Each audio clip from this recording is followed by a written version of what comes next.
Fakultas Syariah dan Hukum Islam, Prodi Hukum Tata Negara kelompok 1 semester 5. Video ini dibuat untuk menyelesaikan salah satu tugas kelompok di mata kuliah Perkembangan Hukum Pemerintahan Daerah dengan dosen pengampu Ibu Marjana Fahri, SSTMS. Kami dari kelompok 2 terdiri dari 8 anggota yang masing-masing bekerja sama dalam memenuhi tugas ini dengan judul materi Perkembangan Hukum Pemerintah Daerah. Selamat menyaksikan.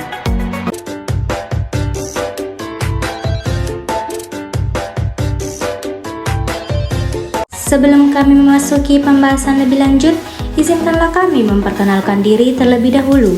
Yang pertama, saya sendiri, Nurmelia dengan NIM 742352020007.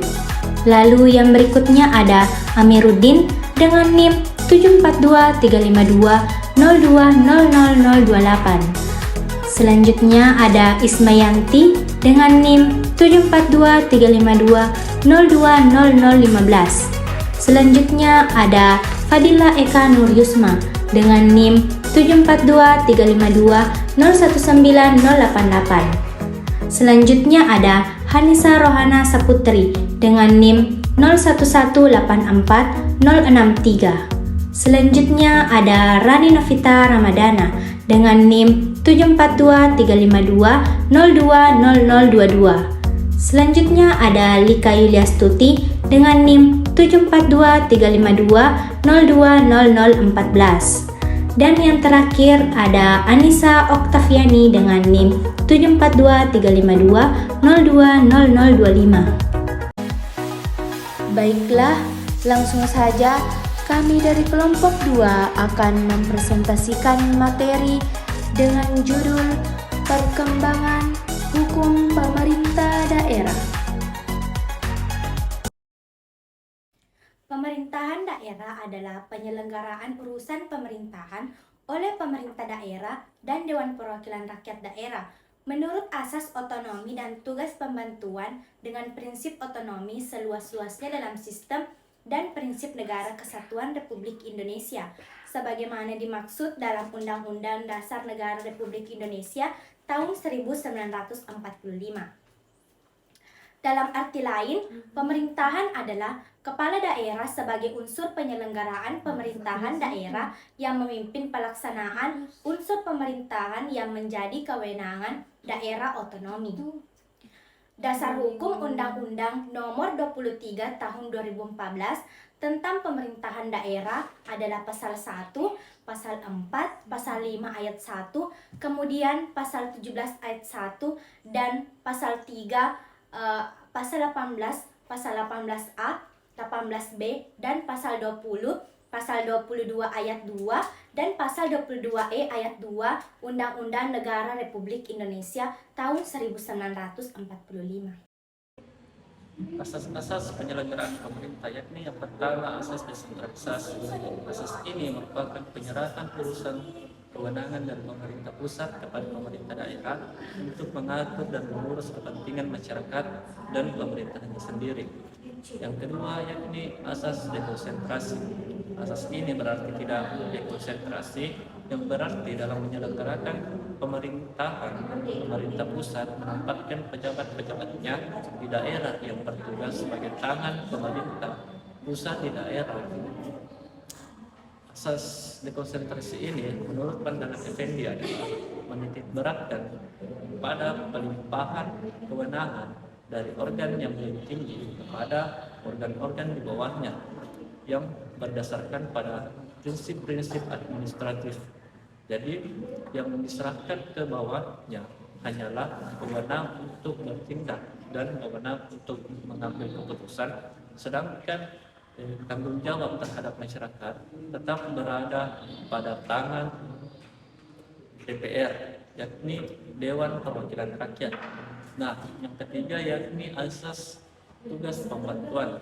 Asas tugas pembantuan yaitu penugasan dari pemerintah kepada daerah dan atau desa dari pemerintah provinsi kepada kabupaten atau kota dan atau desa dari pemerintahan kabupaten kota kepada desa untuk melaksanakan tugas tertentu.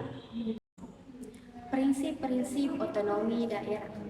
Yang pertama, prinsip otonomi seluas-luasnya. Prinsip otonomi seluas-luasnya memiliki arti bahwa suatu daerah akan diberikan sebuah wewenang. Kewenangan tersebut dipakai untuk mengatur serta mengurus urusan rumah tangganya sendiri. Kewenangan ini juga membuat daerah dapat mengatur pemerintahannya sendiri. Akan tetapi harus tetap sesuai dengan peraturan perundang-undangan. Seperti ketika sebuah hal menjadi kewenangan pemerintah pusat, maka pemerintah daerah harus mengikuti aturan dari undang-undang tersebut. Yang kedua, prinsip otonomi nyata.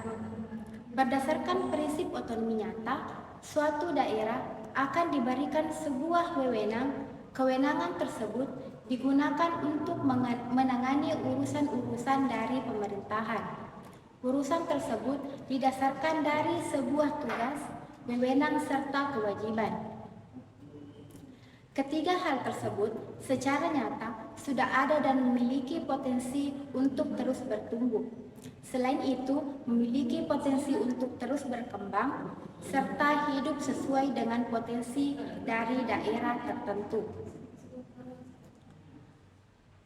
Adapun prinsip yang ketiga, prinsip otonomi yang bertanggung jawab. Prinsip otonomi daerah yang bertanggung jawab ini memiliki makna dalam suatu sistem penyelenggaraan pemerintahan. Prinsip ini harus sesuai serta diperhatikan mengenai tujuan dan maksud dari pemberian otonomi. Tujuan-tujuan yang akan dicapai menurut prinsip otonomi yang bertanggung jawab adalah mampu dan dapat memberdayakan daerahnya masing-masing. Ini dilakukan dalam rangka meningkatkan kesejahteraan dari masyarakat yang luas. Pemerintahan daerah menurut Undang-Undang Nomor 1 Tahun 1945 setelah dikeluarkannya Maklumat Nomor 10 Tahun 1945 yang mengubah kedudukan Komite Nasional Indonesia Pusat atau yang disingkat dengan KNIP dari pembantu presiden menjadi badan legislatif yang tugasnya sehari-hari dilakukan oleh Badan Pekerja atau BPKNIP. Maka pada tanggal 30 Oktober 1945, BPKNIP ini mengeluarkan pengumuman nomor 2 mengenai rancangan undang-undang tentang kedudukan Komite Nasional Daerah. Nah, berdasarkan usul rancangan undang-undang tersebut yang kemudian disetujui oleh pemerintah, maka pada tanggal 23 November 1945 ditetapkanlah menjadi Undang-Undang Nomor 1 Tahun 1945. Meskipun Undang-Undang Nomor 1 Tahun 1945 mengatur kedudukan dan kekuasaan KND, namun undang-undang ini dapat dianggap sebagai peraturan desentralisasi yang pertama dari Republik Indonesia. Undang-undang ini menetapkan adanya 3 jenis daerah yaitu karesidenan, kabupaten, dan kota yang berhak mengatur dan mengurus rumah tangga daerahnya sebagaimana yang dimaksud dalam pasal 18 Undang-Undang Dasar 1945 dengan istilah daerah besar dan daerah kecil. Nah, adapun beberapa faktor yang mendorong lahirnya Undang-Undang Nomor 1 Tahun 1945 menurut catatan KAHIN adalah yang pertama, secara umum untuk menertibkan KNID. Yang kedua, untuk membuka jalan bagi pemerintah pusat melakukan pengawasan terhadap KNID. Yang ketiga, untuk menjamin keserasian dalam pelaksanaan kegiatan antara pemerintah pusat dan pemerintah daerah.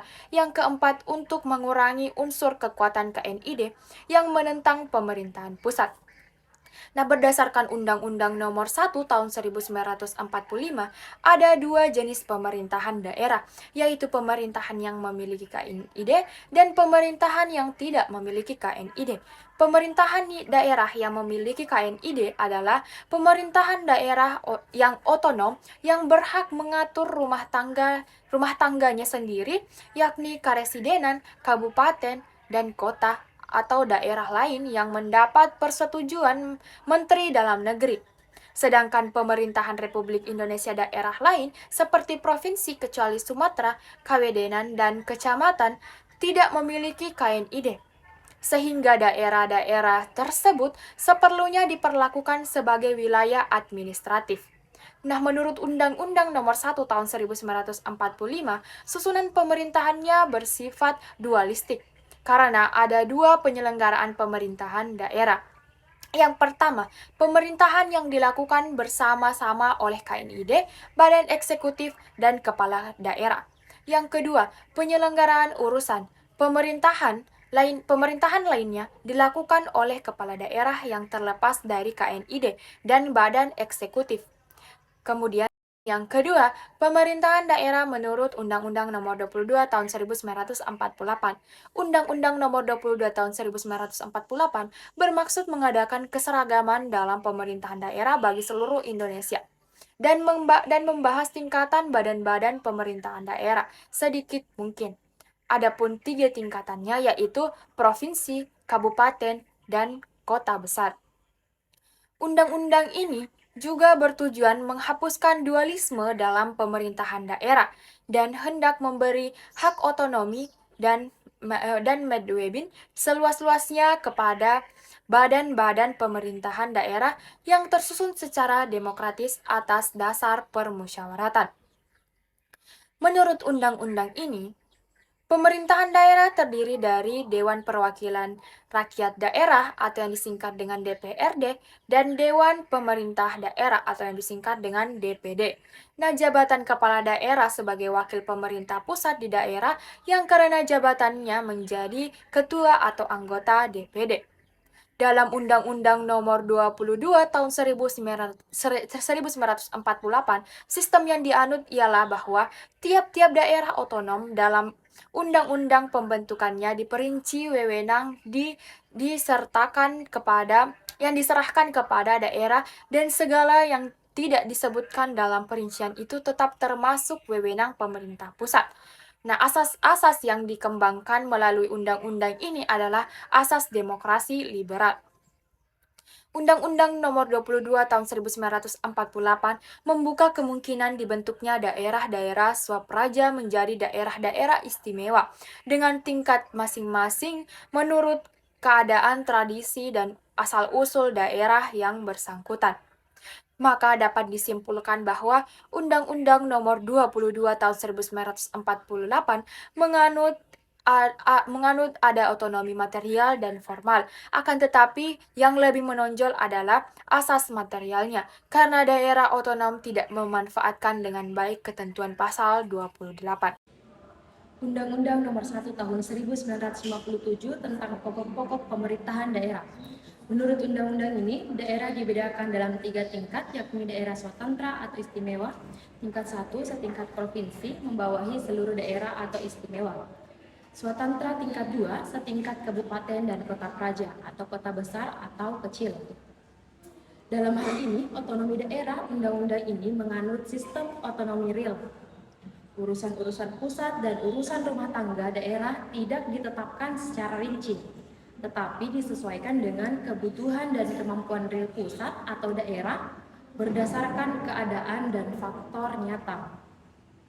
Kemudian, pada penetapan Presiden Nomor 6 Tahun 1959 tentang pemerintahan daerah, Perpres ini bertitik berat pada kestabilan dan efisiensi pemerintahan daerah dengan memasukkan elemen-elemen baru antara lain pemusatan pimpinan pemerintah dan di tangan kepala daerah dibantu oleh Badan Pemerintahan Harian atau BPH dan DPRD yang diketuai oleh kepala daerah bekerja menurut sistem demokrasi terpimpin. Pemerintahan daerah menurut Undang-Undang Nomor 18 Tahun 1965, di mana perubahan fundamental mengenai organ pemerintahan daerah menurut Undang-Undang Nomor 18 Tahun 1965, yaitu 1. Tidak dilengkapnya lagi jabatan Ketua DPR gotong royong oleh Kepala Daerah. 2. Dilepaskannya larangan keanggotaan pada sesuatu partai politik bagi kepala daerah dan anggota badan pemerintahan harian. Dan terakhir yaitu tidak lagi kepala daerah didudukan secara konstitutif sebagai sesepuh daerah. Selanjutnya materi mengenai pemerintahan daerah menurut Undang-Undang Nomor 5 Tahun 1974, di mana Undang-Undang Nomor 5 Tahun 1974 tentang pokok-pokok pemerintahan di daerah berlaku mulai tanggal 23 Juli 1974. Undang-undang ini dinamakan Undang-Undang tentang pokok-pokok pemerintahan di daerah karena dalam undang-undang ini diatur tentang pokok-pokok penyelenggaraan pemerintahan yang menjadi tugas pemerintahan daerah, yang berarti bahwa dalam undang-undang ini diatur pokok-pokok penyelesaian tugas dan urusan pembantuan di daerah. Undang-Undang Nomor 32 Tahun 2004 tentang Pemerintahan Daerah. Pemberian otonomi daerah dianut prinsip otonomi yang seluas-luasnya, nyata dan bertanggung jawab. Yang dimaksud dengan otonomi yang seluas-luasnya ialah bahwa daerah diberi wewenang untuk mengelola semua urusan pemerintahan kecuali urusan yang tetap dipegang pusat. Kemudian Undang-Undang Nomor 23 Tahun 2014 tentang Pemerintahan Daerah. Konfigurasi politik begitu mempengaruhi arah politik hukum pembentukan suatu peraturan perundang-undangan berkaitan dengan pemerintah daerah yang berdampak terjadinya sejumlah pergeseran kewenangan pemerintah daerah. Dengan undang-undang ini, Negara Kesatuan Republik Indonesia dibagi atas daerah provinsi dan daerah provinsi itu dibagi atas daerah kabupaten dan kota. Sedangkan daerah kabupaten atau kota dibagi atas kecamatan dan kecamatan dibagi atas kelurahan dan atau desa. Undang-Undang Nomor 23 Tahun 2014 tentang Pemerintahan Daerah. Konfigurasi politik begitu memengaruhi arah politik hukum pembentukan suatu peraturan perundang-undangan berkaitan dengan pemerintah daerah yang berdampak terjadinya sejumlah pergeseran kewenangan pemerintah daerah. Dengan undang-undang ini, Negara Kesatuan Republik Indonesia dibagi atas daerah provinsi dan daerah provinsi itu dibagi atas daerah kabupaten dan kota. Sedangkan daerah kabupaten atau kota dibagi atas kecamatan dan kecamatan dibagi atas kelurahan atau desa. Undang-Undang Nomor 9 Tahun 2015, dalam undang-undang ini diatur tentang perubahan kedua atas Undang-Undang Nomor 23 Tahun 2014 tentang Pemerintahan Daerah. Perubahan dilakukan sebagai konsekuensi atas perubahan Undang-Undang tentang pemilihan gubernur, bupati, dan wali kota yang mengatur wakil kepala daerah dipilih secara berpasangan dengan kepala daerah. Sehingga perlu diatur pembagian tugas antara kepala daerah dan wakil kepala daerah agar tidak terjadi disharmoni dan perlunya pengaturan mekanisme pengisian jabatan kepala daerah dan wakil kepala daerah dalam hal terjadi kekosongan jabatan untuk meneruskan sisa masa jabatan. Kesimpulan yang dapat kami berikan pada video ini, pemerintahan daerah adalah penyelenggaraan urusan pemerintahan oleh pemerintah daerah dan Dewan Perwakilan Rakyat Daerah menurut asas otonomi dan tugas pembantuan dengan prinsip otonomi seluas-luasnya dalam sistem dan prinsip Negara Kesatuan Republik Indonesia sebagaimana dimaksud dalam Undang-Undang Dasar Negara Republik Indonesia tahun 1945.